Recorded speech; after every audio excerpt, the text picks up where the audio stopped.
Well, at the job, there are a lot of people at my job who actually don't agree with what I do.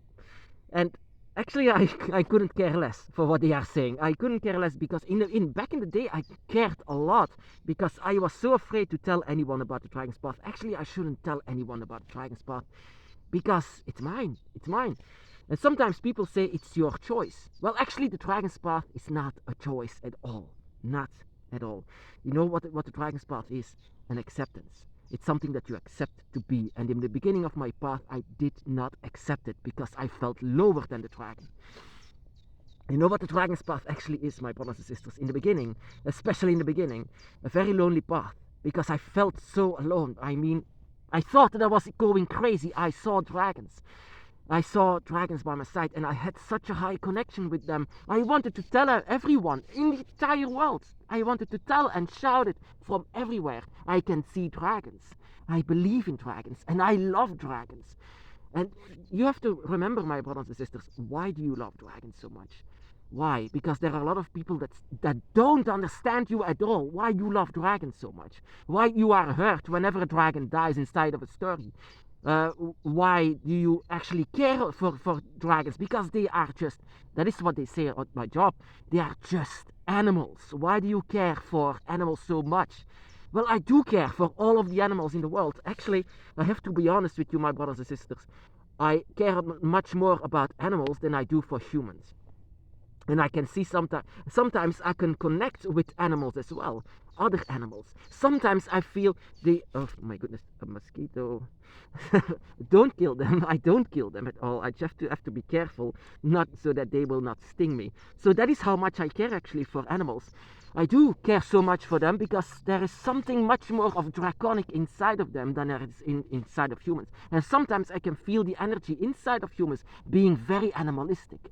And that is because your dragon energy as well. Your dragon energy can flourish, and whenever your dragon energy can feel other spirits inside of humans or other animals.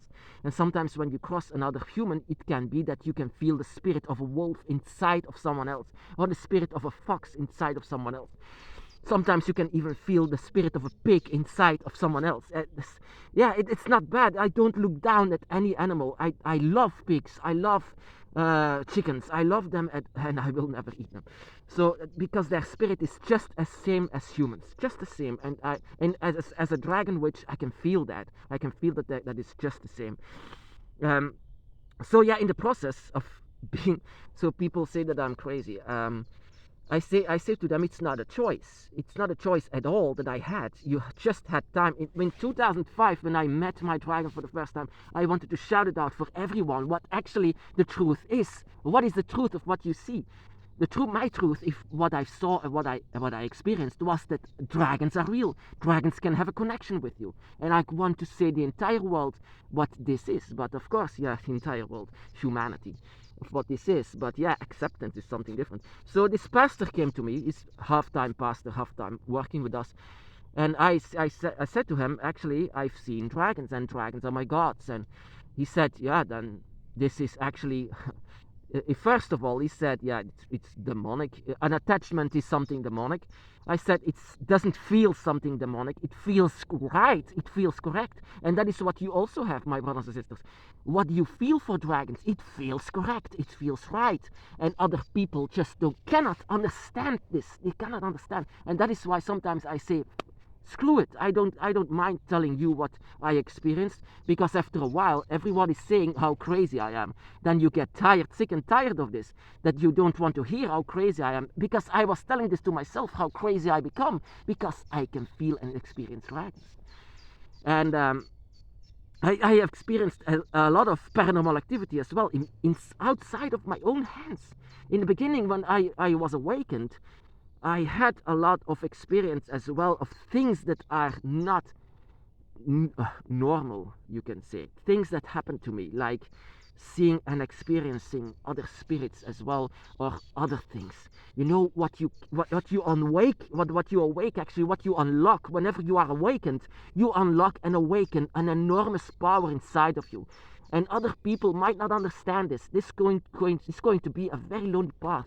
In the meantime, I call myself a dragon witch. It's not an initiation that you call yourself a dragon witch. No, I call myself it because I use magic. And that is what you use as well. Magic is another word for manipulation. It's a very ancient thing. You know, the dragon is actually the oldest form of magic in itself because it was used far before humanity was even born.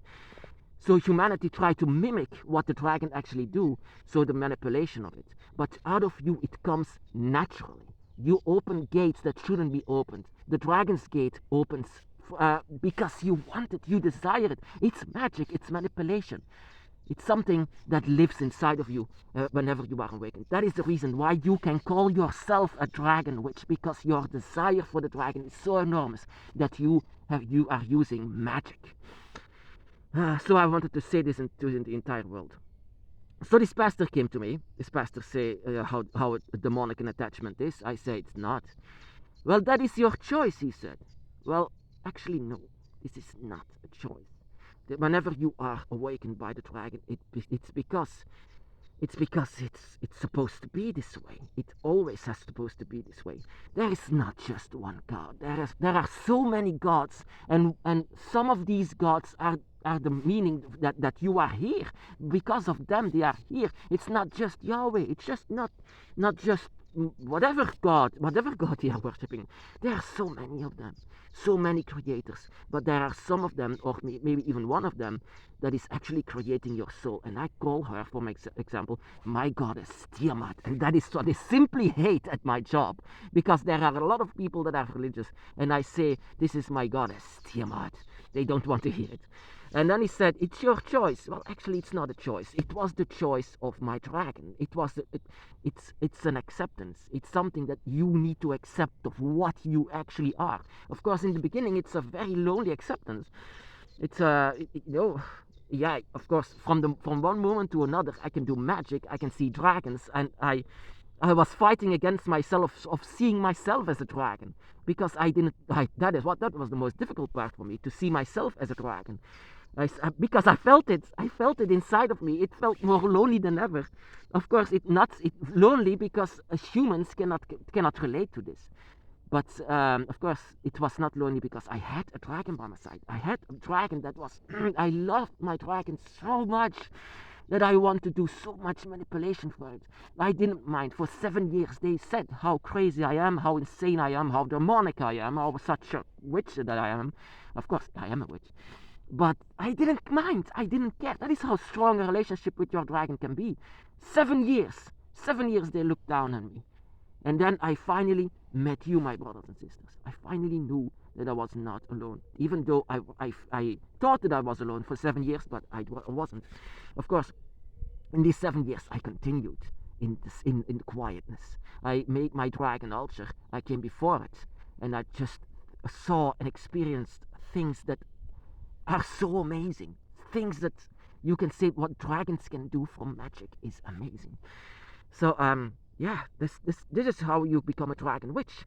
Desire, your acceptance is what makes you a dragon witch. Of course, you can call yourself whatever you want. You can call yourself a dragon spirit. You can call yourself a dragon itself. You can call yourself a dragon mage, a dragon whatever. You can call yourself a kind of a title that you give to yourself. But I thought to myself, I'm using magic. I'm using manipulation. I can see spirits. I can see things like this. I can see things that humans will not understand. And that is what I hate about this. I see, that is what you can see as well of experience. Things that humanity cannot come close to what you might see with your dragons. And that is why sometimes better actually to remain silent about it. But of course not silent to your brothers and sisters, because they might help you. Never say that you have to do this, but leave your brothers and sisters with your experiences and let them do their experience, because every path is going to be different. So yeah, my brothers and sisters, I'm a dragon witch, and I'm actually proud of that. I'm proud of what I call myself, because I use manipulation, and the only manipulation that I want to use actually is to open up the gate. But there are so many side effects to it, so many things that can happen to your surroundings here, that you open up the gates here to the void or to the dragon realms. That you can give people the darkness of the light, or the light of the dragon. You can give them so many things, because you are, my brothers and sisters, what actually you are a power plant filled with energy. You are filled with energy, dragon energy, and dragon energy is very powerful. So whenever you are angry, whenever you are sad, whenever you have sorrow, it's going to have effect around you, because you are a dragon witch. Of course, I call you a dragon. Can I call you a dragon witch? I hope so, that I can tell you that I can call you a dragon witch, because that is how I see you, my brothers and sisters. Because you have a human face, but you have the power of the dragon. You have the soul of the dragon.